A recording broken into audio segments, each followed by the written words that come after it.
everybody and welcome back to the FPL Family YouTube channel. I'm Sam and today we are going to be taking yet another deep dive into a Premier League side, and this time it is one of the newcomers from last season, Leeds United, who by far and away were the best of the newly promoted sides that we had join us last year. They are the last men standing from that perspective now. Leeds United had a phenomenal season, both in terms of their Premier League position and also for us as FPL managers. Stuart Dallas, the man, the myth, the legend, the one that will kind of go down in Lord Lundstrom status amongst many FPL managers. He was 10th last season for XG overachievers over the course of the season.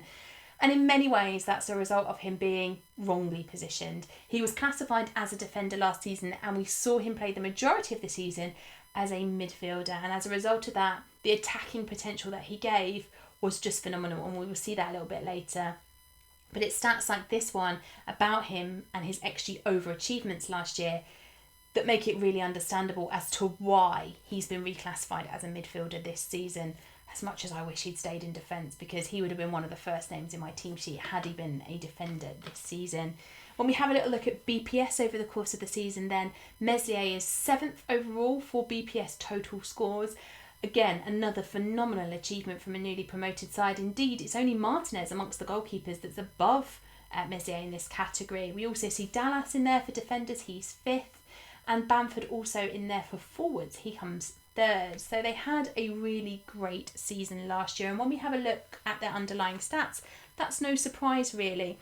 They were 11th for touches in the opponent's half, which is a bit meh, but things improved the further up the pitch that they got. So they were 10th for touches in the final third, and then 8th for touches in the penalty box with 900 over the course of the season. They were also 4th best across the Premier League for possession with 57.8, which is an unbelievable achievement for a newly promoted side. And when we think about what they did in terms of the goals that they scored last season, again, I suppose we shouldn't be surprised. Leeds scored 62 goals last season. That is the 6th best in the Premier League. With that came 45 assists and 12 fantasy assists, 57 in total. So the majority of their goals came with an assist, which again, for us as FPL managers, is all important. It's what we want to ensure that our assets are getting as many FPL points as possible. They kept 12 clean sheets over the course of the season, which was tied 5th best in the league, but they did concede a whopping 54 goals, which was the 7th worst. So, whilst they kept a good number of clean sheets, when they did concede, it was unlikely to be just the one. We tended to see more than one goal being conceded when they did finally concede. Talking about the goals that they scored then, again from my friends at Fantasy Football Scout, we have all the data in this episode of FPL Family is supplied by their members area. There is a new members area coming to FF Scout this summer, which I've had a little look at it and a little play with it. It is a phenomenal tool, some brilliant stuff in there, and I cannot wait for the season to start, for the live rank and the game week points to be updated through there as well. It's kind of going to be everything that you need for FPL in a nutshell. In the description below, there is a link which will get you 20% off membership. If you aren't already a member, go ahead, sign up. You can sign up for monthly membership if you just want to try it out, or sign up for the whole year and get yourself a little bit of a bargain. This first heat map that you can see next to me shows the goals that they scored over the course of the season, all 62 of them. You can see, unlike some of the other clubs that we've seen, we also have a large number from outside the box from Leeds. And then in the other heat map, we have every attempt that Leeds put in last season, with the green ones being the ones that were on target. So we saw a really aggressive attacking side under Bielsa last season, something that I'm fully anticipating we'll see continue into the 2021-22 season. But not only were they really good going forward, but they were also really solid defensively when it came to creating a unit who moved forward as one. So they kept 12 clean sheets, as I mentioned. When things went wrong and they did concede, it was unlikely to be just one. But Luke Ayling sits top amongst his Leeds teammates, and in fact, top across the entire game for tackles put in last season, 146 of them in total, with 108 of them being won. A win percentage of 74%, which is a fantastic achievement for him. And if you look at his aerial duels, he was also 2nd for those across the Leeds side with 130. Now, for many people at the beginning of the 2020-21 season, we were kind of torn between, do we go Dallas, do we go Ayling? And it quickly became apparent that we were going to go Dallas because of his positioning on the Leeds pitch and because he was clearly mispositioned in the game. But going into this new season, Ayling for me looks like one that could be a really nice option. We can see from his tackles and the aerial duels that he was winning last year that he is going to rack up those bonus points. But not only that, he was also fairly consistent with Dallas last season when it came to shots in the box. Dallas managed 19 across the course of the season, Ayling not that many less with 14. And when you're talking about a defender registering 14 shots in the box last season, that is a great statistic and it's great underlying stat for him. And I suspect that with Leeds having now done one season in the Premier League, we should see some improvements from them defensively because they know what to expect. Plus, the Leeds faithful will be back at Ellen Road, of course, to support them, fingers crossed, in the 2021-22 season, which can only improve things from that perspective. When we have a little look at them going forward then, of course, it was Bamford who was top for goals across the Leeds United side. He managed a whopping 17 in his first season in the Premier League. He did really, really well last season, and he was one of those options where you just bought him, as we said earlier, he was going to rack up bonus points as well because his underlying BPS stats were great. So he was phenomenal.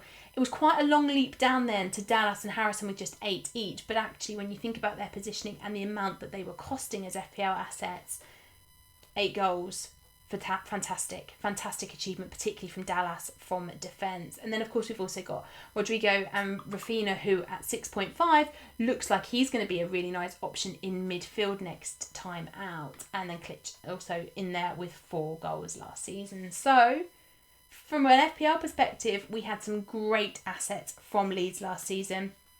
And we should see that continue next season. And when we have a little look at Leeds, they are listed here in terms of the points that they scored over the course of last season. So we see Bamford nearly breaking that 200 barrier, which would have been a remarkable achievement from him.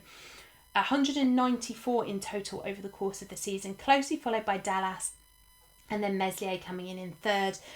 All of these options looking like great choices. And I still think that even in midfield next season at 5.5 million, Dallas could be a good option. He is still going to play with the same, well, basically as the same player that we saw in FPL last season. And yes, we won't have those additional points for clean sheets. We still will get 1, but we won't get all 4. I still think Dallas could offer some real potential. And if you are struggling with Rafinha's 6.5 million price tag, although, by the way, I really think he is worth that 6.5 million, going with Dallas could still be a really, really good call. When we have a little look then at Meslier, because I think he will be one of the options that is popular ahead of the 21-22 season when you are looking at who is going to be your goalkeeper of choice and are you going to set and forget or are you going to rotate? Meslier could be one that you just set and forget on over the course of the season. He made 141 saves over the course of last season, which was the 4th best amongst goalkeepers, only 2 less than Martinez. And week upon week upon week, we talked about Martinez and his racking up of save points. The fact that Meslier managed only 2 less, and we didn't seem to talk about it that much back in the 21-22 season, is great. When we have a look at those saves in more detail then, he has a save percentage of 74.5% last season, which was the best across the first choice, or 4th best, across the first choice goalkeepers across the Premier League. So again, Meslier looking to be potentially a wise investment for next season.